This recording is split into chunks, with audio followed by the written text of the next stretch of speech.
Well, it's that time of year. It's that time of year when everybody's asking, Bill, what do we do about Christmas? What do we do when our family asks us to come over to eat Christmas dinner with them? What do we do? Well, in this Vidrash, we're going to talk about those things.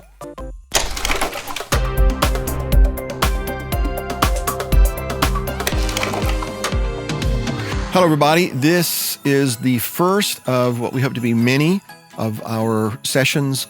We're calling it Vidrash, where we address questions that come in to Jacob's Tent via email and letters and all those kinds of things. And in this initial session, we're going to respond to a question that we get from just a whole lot of people, and throughout the year, I should add. And that is whether or not we should observe or celebrate Christmas. I'm going to say up front that I realize this is a very important issue for a lot of people. And if not just for their immediate family, it's certainly important for the sake of relationships with their extended family and their friends. I will say that this is not going to be a teaching about the origins of Christmas or an expose on the practices that are associated with observing Christmas. I mean, anybody can do that. You can study it yourself. You can come to your own conclusion about the matter. But this is to answer the specific question. Should we observe, should we celebrate Christmas as others do? Which I will suggest, in regard to customs and practices, is distinguished from acknowledging the birth of the Messiah. And so that you'll understand where I'm coming from, we'll start with this. My family does not celebrate Christmas. Jacob's Tent does not celebrate Christmas as a congregation. As a matter of fact, this year that we're taping this, December 25th, coincides with the first night of Hanukkah, and our congregation is going to be observing the Feast of Dedication, or Hanukkah. So you're never going to hear me say that I'm in favor of decorating trees with tinsel, or standing under the mistletoe, or telling children that Santa Claus is coming to town. But on the other hand, my family doesn't disparage those who do. If I'm out and someone says, Merry Christmas, I don't say, bah humbug, or I don't observe pagan rituals such as that. If somebody says that to me, I just simply say, thank you. Just the other day, a bank teller asked me if I'd gotten all of my Christmas shopping done. So I replied, I finished that a long time ago. I just didn't bother to tell her that a long time ago meant almost 30 years ago. My point is this. I personally don't spend time and energy attacking the trappings of Christmas or those who still observe this day. And the same is true when it comes to teaching the congregation. I don't dedicate messages to why we don't do Christmas. And at this time of year, the subject comes up. Nevertheless, we simply go on with what we normally do, understanding, that the rest of the world is busy preparing for what is, for a lot of people, the highlight of their year. And I think it's important to remember that most of us, anyway, not all, but most of us, used to celebrate Christmas, not to mention a lot of other questionable holidays. And I'm certainly glad that the Father was patient with us. So in turn, I think when it comes to these matters, we should strive to be patient with others as well. More importantly, I'm of the view that more than pointing out what people shouldn't do, we should be living in a way that draws attention to what we should do and what we get to do, and consequently, experiencing the blessing that goes along with that. Frankly, folks, if all we have is, or if all we ever do is harp on the evils of Christmas and Easter and eating pork, things that I don't do, but if all we're doing is just talking about those kinds of things, then I would suggest that we really haven't matured nearly as much as we should. In other words, there is so much more to our way of life than just identifying what's wrong with other people's lives. And on that note, whether the issue is holidays or food or whatever, I'm not going to tell anyone what they should do or how they should do it. That's not really my job. My job is to share the good news with others and to walk out God's instructions as best I know how, as He gives me the wisdom to do it. My job, our job, is to present an example, hopefully a good example, of what God is calling us to be and what God is calling us to do. It's left to the individual to walk out their own salvation with fear and trembling. So as the head of my home and as the shepherd of this congregation, the only time I'm going to interject my positions and my thoughts, my beliefs, and my standards into what someone else is choosing to do at home is when what they do at home starts posing a threat or having a negative influence in my home or in the congregation. And so again, I want everyone to better understand where I'm coming from on this issue as a person, as an individual, and yes, by extension, as a pastor. Now, getting back to the question of whether we should observe Christmas. Years ago, actually decades ago now, and for a lot of different reasons, our family decided to stop observing Christmas as a holiday. We don't put up trees. We don't put up holly wreaths and all those kinds of things. We don't tell the grandkids that Santa Claus is flying around in a sleigh bringing presents to everyone not on his naughty list. Now, at the risk of inciting some, there are some traditions that are associated with Christmas that I don't object to. Specifically, there are songs that celebrate the birth of the Messiah, songs categorized as Christmas songs, but songs I really enjoy. In fact, from time to time at Jacob's Tent, usually during Sukkot, we'll sing some of these songs. For example, the song that contains the refrain, "Come, let us adore him." I don't think there's anything wrong with that. Here's another tradition that I don't really take issue with: having a meal with family. In fact, over the years, I've had, I don't know how many people who don't observe Christmas ask me if it was wrong for them to go to their parents' house or to their children's house or to their in-laws' house in order to break bread with them. And I've always told them that, because this is how I believe. If it were me, depending on the situation and depending on what would be expected of me, I would probably go. I wouldn't participate in all the other trappings like gift exchanges and all those kinds of things. But for the sake of relationship, something the Messiah always placed a premium on, I would go, I would share a meal with them with this caveat. I would avoid the Christmas ham and I'd go for the turkey. I realize that there are some people who are watching this who are going to adamantly disagree with me on this issue, but on that part of it, you'll just have to disagree. As far as I understand, or how I understand the Scripture and the ways of the Messiah, the weightier matter in this particular scenario is doing what is right, not necessarily proving that I am right. Too many unnecessary estrangements are the result, not of doing right, but because someone insisted they were right and the other was wrong. And if you want Bible to back up this position, I just want you to consider that the Messiah would sometimes associate with harlots and with tax collectors. He publicly acknowledged that he had intentions to go to Zacchaeus' house and fellowship with him. And this guy was a tax collector.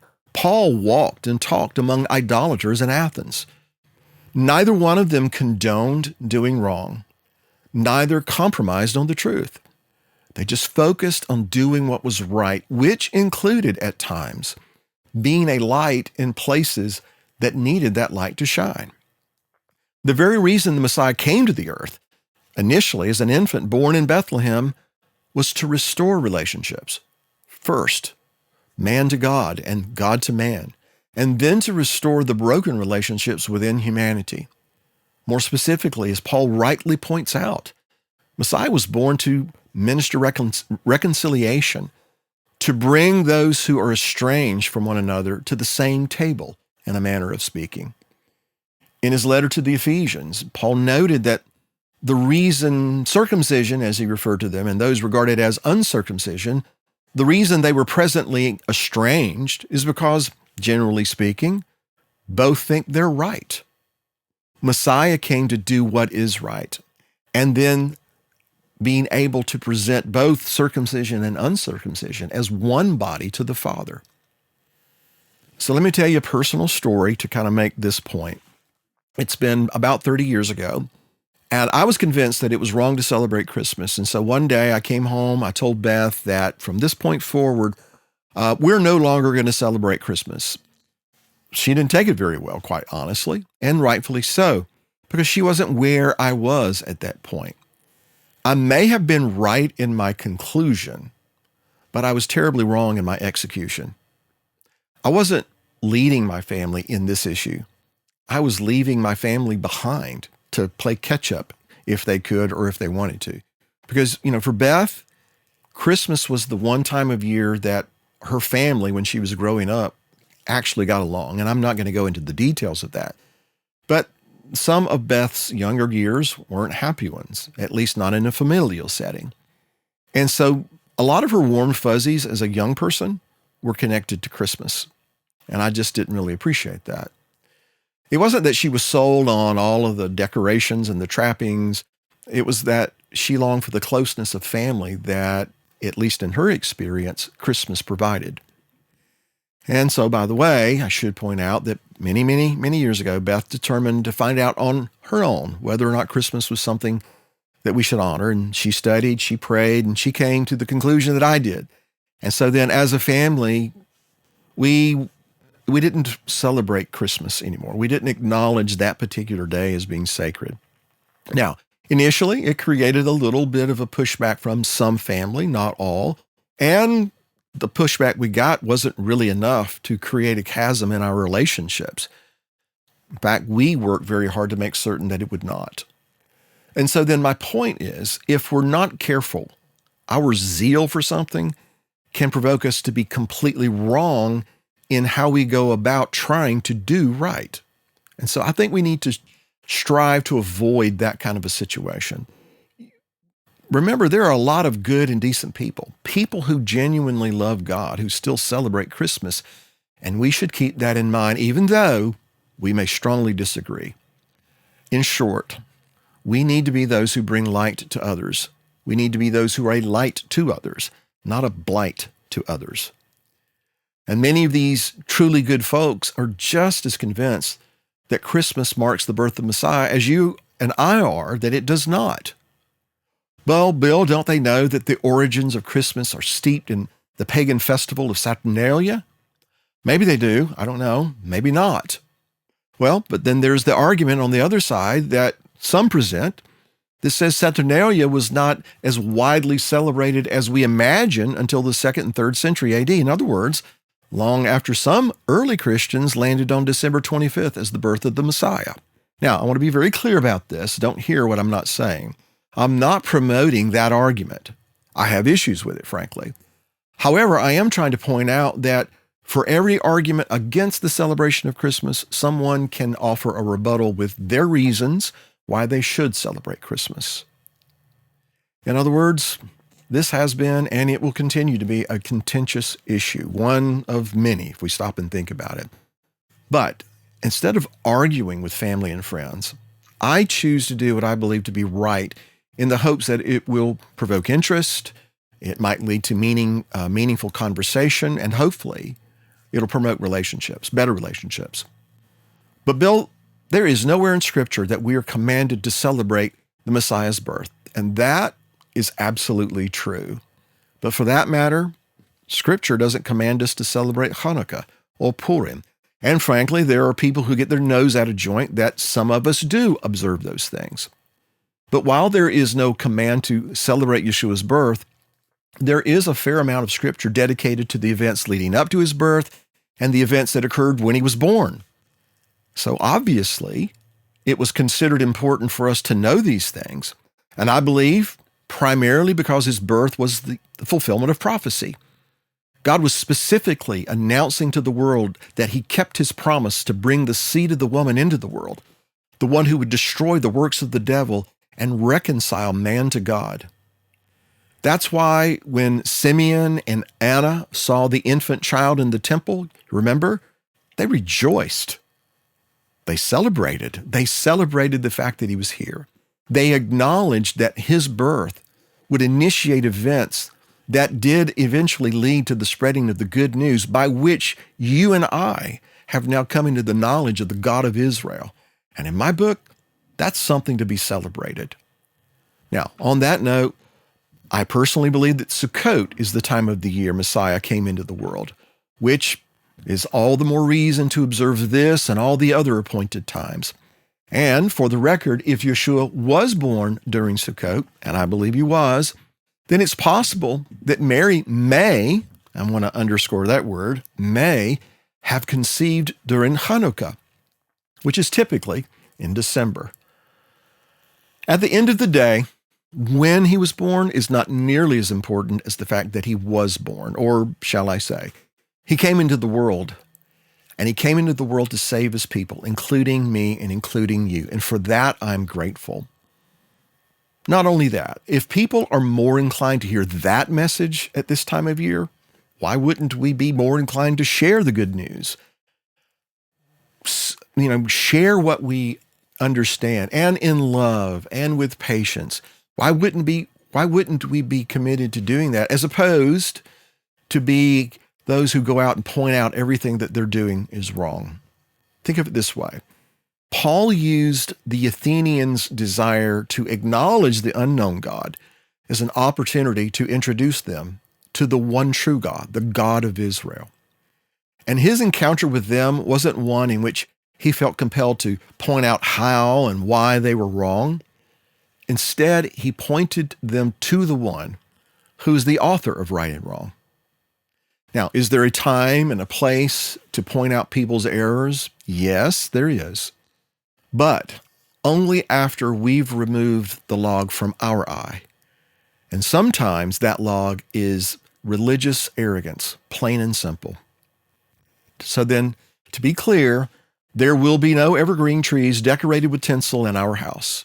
There will be no mistletoe or mountains of gift wrapping strewn throughout the living room, although there may be some eggnog. Also, I'm not going to encourage others to do these things, in part because of the connections that some of these customs have to questionable practices, and that's being rather conservative. But if I feel strongly that I should not, then why would I encourage someone else to do those things? But at the same time, I'm not going to discourage people who desire to do it. That's not my job. I'm not going to disparage people who are still in a place I once was. I will not condemn someone for something when God is well able to bring them to the place he wants them to be, because that's what he did for me, and that's what he did for you. And so given the opportunity, I want to be a positive influence, not a nagging reminder of why I'm right and you're wrong. I want to be an inspiration to others in every season, not just this one. And in every way I know how to provoke people to draw closer to our Father and to foster reconciliation where it's possible, and sometimes it's not. Finally, I want to be a reminder that we should be thankful that the Word became flesh and dwelt among us, and consequently, you and I have access to the Holy One of Israel, and we have the promise of life eternal in his presence. And for that, I will be thankful on December 25th, December 26th, the 27th, January, February, March, on and on. You get the picture. So there's my response. Remember, keep your comments and your interaction civil, respectful, and befitting those who are followers of the Messiah.